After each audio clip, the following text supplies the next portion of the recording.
안녕하세요. 결혼 4년차 32살 주부입니다. 결혼 1, 2년 차에 보통 아이가 생기던데 저희 부부는 맞벌이를 하느라고 아이를 조금 늦게 가졌어요. 사실 대출금도 더 갚고 저금 상황도 여유로워졌을 때 아이를 가지려고 조심했는데 아이가 덜컥 들어서 버렸네요. 친정엄마도 시어머니도 이 소식에 엄청 기뻐했어요. 내색은 안 하셨지만 은근 기대를 하고 계셨나 봐요. 특히 시어머니가 더 기뻐하셨습니다. 대를 이을 아들이 태어나니 제사를 이어갈 수 있겠다고요. 제사 이야기가 나와서 말인데 원래 시댁은 결혼 전에는 제사를 따로 지내지 않았어요. 시아버지가 남편이 어릴 적에 일찍 돌아가셨거든요. 그렇게 되면서 자연스럽게 제사가 없어졌다고 하네요. 설령 제사가 있는 집에 시집을 가더라도 저는 제삿날 며느리가 겪는 스트레스 같은 건 사실 걱정도 하지 않았어요. 저희 집도 제사를 지내거든요. 딸만 둘인 저희 집에서 제사는 온 가족이 일을 나누어 하는 행사였어요. 아버지랑 어머니가 아침 일찍부터 음식 준비하시고 저도 도와요. 먼저 결혼한 언니도 형부와 같이 와서 도와주고요. 조금 늦게 오기는 하지만 늦게 온 만큼 제사 준비부터 뒷정리까지 도맡아 하고요. 그만큼 제사는 제가 어릴 때부터 계속 겪어오던 일이었기 때문에 딱히 걱정이 된다거나 하지는 않았어요. 결혼 전에 남편이 우리 집은 제사도 없고 어쩌고 저쩌고 하면서 저보고 시집 잘 오는 거라고 자랑처럼 이야기를 한 적이 있어요. 제사 지내는 게 딱히 어려운 일도 아닌데 제사 없는 집에 시집 온다고 내가 운 좋은 여자라고 생색내면서 자랑까지 할 일인가 생각도 들었습니다. 그런데 남편 말과는 다르게 결혼하고 첫 해에 시어머니께서 이제 며느리도 들어왔으니 제사를 다시 시작해야겠다고 하셨어요. 명절날마다 뭐 조상님들께 크게 하는 게 아니고 돌아가신 시아버지 기일을 챙기고 싶다고 하시면서 제사를 부활시키셨어요. 혼자 사시는 시어머니 집이 작은 편이라서 저희 신혼집에서 제사를 모시겠다는 말을 하실 때는 신경이 쓰이긴 했지만 그래도 얼굴 한번 뵙지 못한 시아버지에게 제가 할 수 있는 며느리의 도리이다 생각하고 넘겼습니다. 말씀드린 대로 명절날에 따로 거하게 지내는 것도 아니고 시아버지 기일에 맞추어 한 번만 지내면 되는 거니 크게 어려울 것도 없었어요. 그리고 시아버지 제사를 모시게 되면서 남편도 저희 집 제사에 가서는 음식 준비며 뒷정리며 먼저 나서서 도와주고 해서 크게 불만은 없었습니다. 첫 해 제사는 정말 정신이 없었습니다. 남편 위로 시누이가 한 명 있는데 애가 둘이거든요.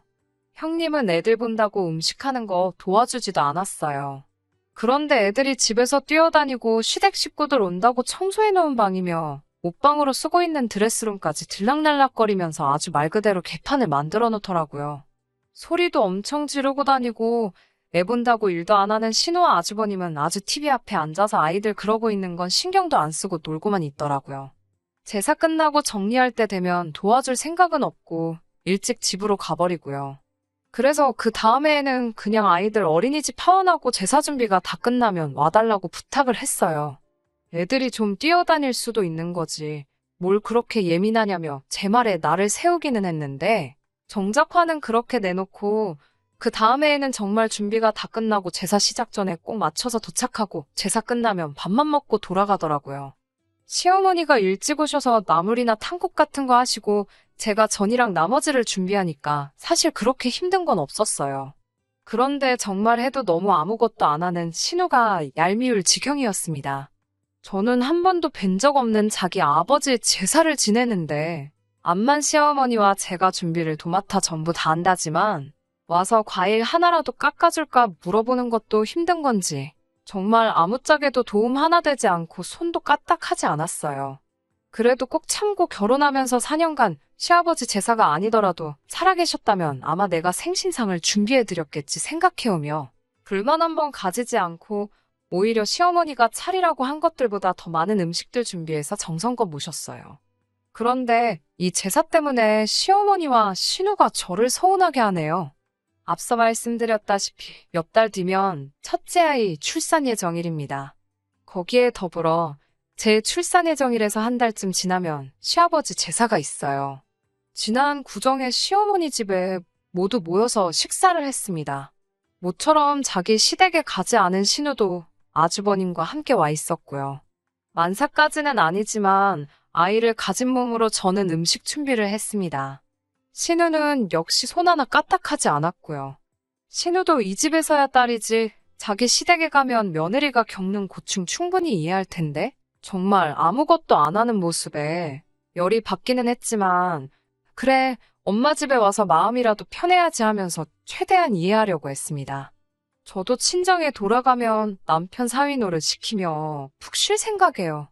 음식 준비가 끝나고 저녁상을 차리는데도 신우는 방에 낮잠 자러 들어가 놓고 나오질 않고 있더라고요. 수저 꺼내주는 것만 도와줘도 좋으련만 낮잠을 얼마나 깊게 들었는지 제가 몸소 깨우러 가기까지 해야 했습니다. 잠투정을 부리며 끝끝내 나오지 않더군요. 저도 굳이 신우밥을 제가 먹여야 하는 의무가 있는 건 아니니 몇 번 깨우다 말고 그냥 말았습니다. 한참 식사를 하고 있으니 그제서야 배가 고팠는지 슬슬 기어 나오더라고요. 시어머니는 신우 먹으라고 떠놓은 국이 식었으니 토렴해서 새로 떠오라고 저한테 시키더라고요. 시댁에서 시집살이 하는 것 당연한 건 아니지만 어느 정도 감수는 하고 있었으니 아무렇지도 않았습니다. 그런데 저를 정작 서운하게 한 건 하루 종일 집안일 한 것도 아니었고 신우의 잔심부름까지 전부 저에게 시킨 게 아니었습니다. 시어머니께서는 올해는 제사를 지내지 말자는 말을 꺼내시더라고요.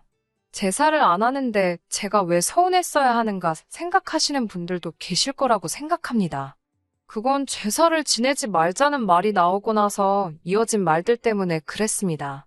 제사를 안 지내자고 하신 이유가 참 어이가 없었어요. 저의 출산 예정일을 물어보시고는 시어머니께서 그걸 이유로 올해는 일할 사람이 없으니 제사를 지내지 말자고 하시네요. 옆에서 남편이 그 말을 듣고 일할 사람이 왜 없어? 라고 물어봤어요. 가끔은 눈치 없는 게 도움이 될 때도 있더라고요. 아무튼 남편 말을 들은 신우가 네 마누라 곧 있으면 출산하잖아. 라고 남편의 질문에 대답을 해주더군요. 그 상황에 또 눈치 없는 남편, 우리 땡땡이가 출산하는 게 무슨 상관이야? 엄마랑 누나가 준비하면 되는 거 아니야? 라고 물어보더라고요. 갑자기 평소에는 눈치라고는 하나도 없던 남편이 천재처럼 보이기 시작했어요. 신우는 남편의 반응에 당황을 하면서 자기가 그걸 어떻게 하냐고 대답하더라고요. 남편이 거기서 눈치 없게 계속 파고들었으면 좋았을 텐데 아쉽게도 더 캐묻지는 않더라고요. 대신에 그럼 전 같은 간단한 것들은 사가지고 우리끼리 간단히 지내면 되는 거 아니냐고 되물었습니다. 이번엔 시어머니가 당황해서 그래도 명색이 제사 음식인데? 음식에는 정성이 들어가 있어야지. 음식 사서 했다가 네 아버지가 오셨다가도 음식 보고 실망해서 왔다가 그냥 가버리겠다는 말로 둘러대시더라고요. 남편은 그 말에 또 그게 무슨 소리냐는 듯이 그러니까 정성이 필요하면 누나하고 엄마가 같이 하면 되는 거 아니야? 하고 되묻더라고요. 남편이 평소 돌아가신 아버지에게 애틋한 마음이 있고 오히려 요 몇 년간 제사 지내면서 참 아버님께 보답하는 것 같아 마음이 좋았었다고 하면서요. 아무튼 남편이 엄마랑 누나가 하면 되는 거 아니냐. 며느리는 어차피 남의 집딸인데다가 우리 아버지가 땡땡이 얼굴 한번 본 적이 있는 것도 아니고 제가 음식 해주는 거는 결국 아버지한테는 모르는 사람이 해주는 거나 마찬가지 아니냐고 되묻더라고요. 그러면 그냥 밖에서 음식 사다가 하는 거랑은 뭐가 다르냐면서요. 남편의 의외의 질문에 두 사람 다 아무 말도 잊지 못하고 덕분에 신우는 괜히 언성을 높이면서 받아치다 보니 명절자리 분위기도 많이 안 좋아졌어요. 시어머니께서 상황을 수습하신다고, 됐다고, 싸우지들 말고 올해는 그냥 제사가 없는 걸로 하자고 하더라고요. 그날 집에 돌아가는 길에 남편이 자기 어땠냐고 물어보더라고요. 평소에 눈치도 없고 자기 의견 못 내는 못 믿어온 성격이었는데 그런 남편이 봐도 제가 출산하는 것 때문에 제사를 안 지낸다는 말이 어이없게 들렸나 봐요.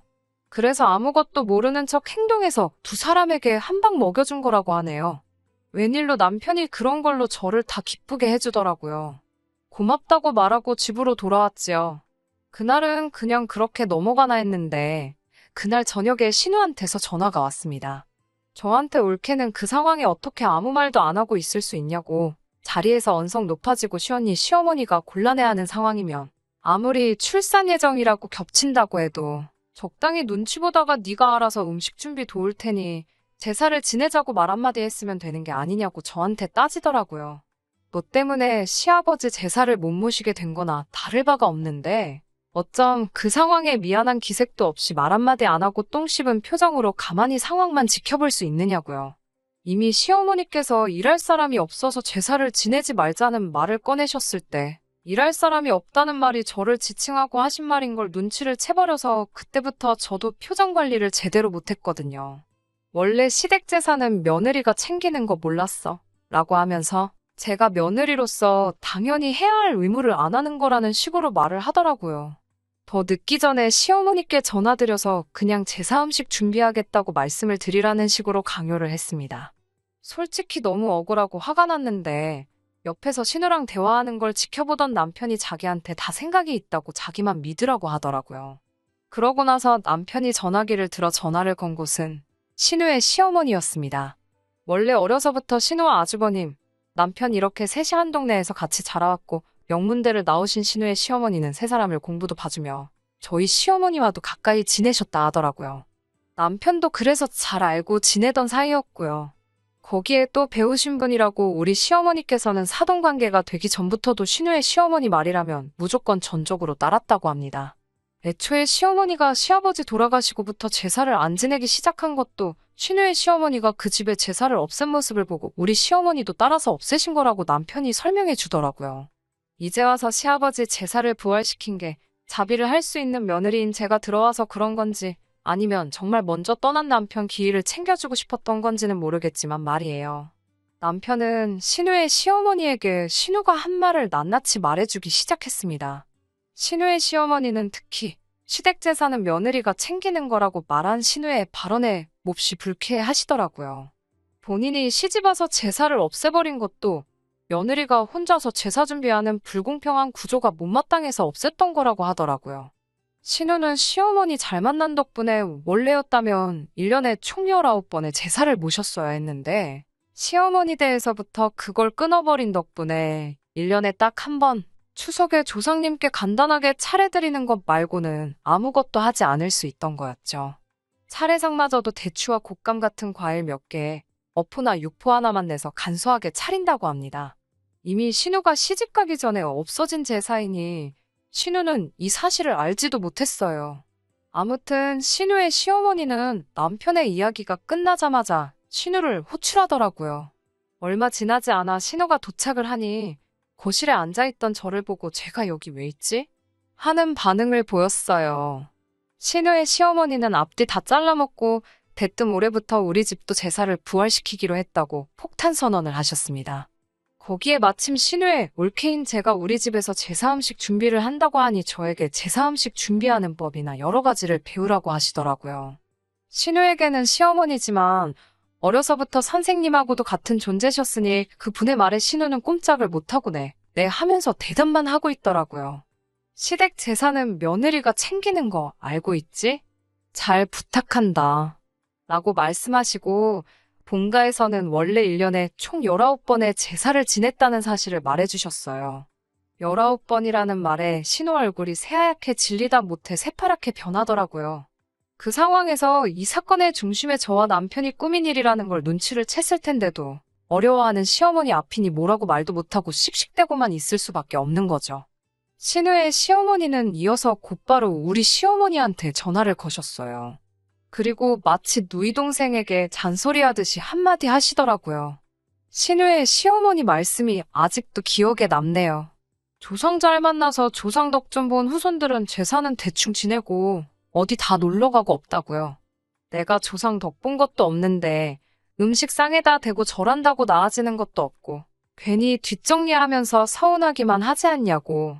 제사가 나쁜 건 아니지만 허례허식 할 필요 없고 조상을 기리는 그 마음만 진실되면 되는 것 아니냐라고 하셨습니다. 시어머니와 신우는 꼼짝없이 아무 말도 못하고 있다가 그날의 일에 대해 저에게 사과를 해왔어요. 특히 신우가 말을 심하게 해서 미안하다고 말하는데 왠지 기분이 좋더라고요. 저도 시어머니께 출산이라고 겹치더라도 아버님 기일에 빠지지 않고 저도 도울 수 있을 만큼 도와드리겠다 약속도 했습니다. 그렇게 저희 집 제사소동은 의외의 인물의 개입으로 끝나버리고 말았어요. 남편이 솔직히 못 믿어왔고 결혼 전부터 보여준 엉성한 모습 때문에 혹시나 이런 식의 비슷한 일이 생길 때 저를 위해 목소리를 내준다거나 맞서 싸워줄 거라고는 솔직히 큰 기대도 하지 않았습니다. 그런데 이렇게 계획을 세우고 일사천리 일을 해결하는데 그런 모습이 참 여우 같더라고요. 아무것도 모르는 것 마냥 관심도 전혀 없다는 듯이 행동했지만 말에는 뼈가 있었고 행동에는 해결책이 있었어요. 남편을 정말 다시 봤습니다. 이번 일을 계기로 솔직히 제사를 더 이상 지내지 않는다거나 하는 건 기대도 하지 않습니다.